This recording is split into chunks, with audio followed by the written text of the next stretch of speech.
رہیں۔ ایک بہن کہتی ہیں کہ کیا عورت گھر میں کیک اور دوسرا کھانا وغیرہ بنا کر آرڈر لے سکتی ہے اور واٹس ایپ پہ آرڈر لینا ہوتا ہے؟ بعض اوقات نامحرم بھی آرڈر دے رہے ہوتے ہیں، ان سے بات بھی کرنی پڑتی ہے، تو اگر ہم کوئی فضول بات نہ کریں تو کیا یہ کام صحیح ہے؟ اور جب ہم ڈیلیوری دیتے ہیں تو محرم ڈیلیوری دے، یا ہم کوئی ڈیلیوری بوائے رکھ لیں، خود کچھ نہیں کریں، اس کو دے کر وہ جا کر گھروں تک پہنچا دے، تو کیا حکم شرع ہوگا؟ جی بہن، یہ بالکل صحیح ہے جسے آپ نے کنڈیشن بیان کی، اور میں نے پچھلے پروگرام میں بھی گزارش کی تھی کہ ہماری بہنوں کو چاہیے، بچیوں کو چاہیے کہ اپنے گھر کے مردوں کا مالی تعاون کے اعتبار سے، سہولت فراہم کرنے کے اعتبار سے اپنا کوئی گھر میں کام کریں، کوئی کاروبار وغیرہ کریں، کوئی اور چیزیں کریں۔ جیسے اب یہ بہن نے فرمایا تو بالکل آپ بنا سکتی ہیں، آرڈر بھی لے سکتی ہیں۔ عورت کی آواز عورت ضرور ہے، لیکن بوقت ضرورت وہ مردوں سے کلام کر سکتی ہے، جیسے فیمیل ڈاکٹرز ہوتی ہیں، ان کو بات کرنی ہوتی ہے اپنے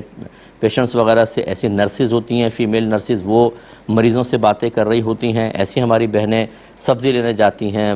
قصائی سے بات کرتی ہیں، دیگر سے، یا ڈاکٹر کے پاس جاتی ہیں تو ہم کلام ہوتی ہیں۔ شریعت ہر جگہ عورت کی آواز کو روکنے کا حکم نہیں دیتی، بلا ضرورت مردوں تک پہنچنا مناسب نہیں، اور جہاں ضرورت ہے وہاں جائز، جیسے کہ یہاں پر ضرورت ہے۔ اور باقی آپ نے کنڈیشن بیان کر دیں، بس یہ وہی ہے کہ فضول کوئی بات نہ کی جائے، رونگ نمبر بھی ہوگا، لوگ چھیڑنے کے لیے، تنگ کرنے کے لیے بھی کریں گے، اس میں اپنے محرم کو اعتماد میں عمومی طور پہ لے لیں۔ اور اب بہتر یہ ہوتا ہے کہ اگر کوئی گھر میں محرم ہے اور وہ آپ کی تمام کاروباری اونچ نیچ کو سمجھتا ہے، تو پھر آپ کال پر بات ڈائریکٹ نہ کریں، بلکہ محرم سے، یعنی نامحرم سے ڈائریکٹ بات نہ کریں، اپنے محرم سے کروا دیں، یہ بیسٹ ہے۔ اور اگر کسی نے میسیجز وغیرہ کیے ہیں،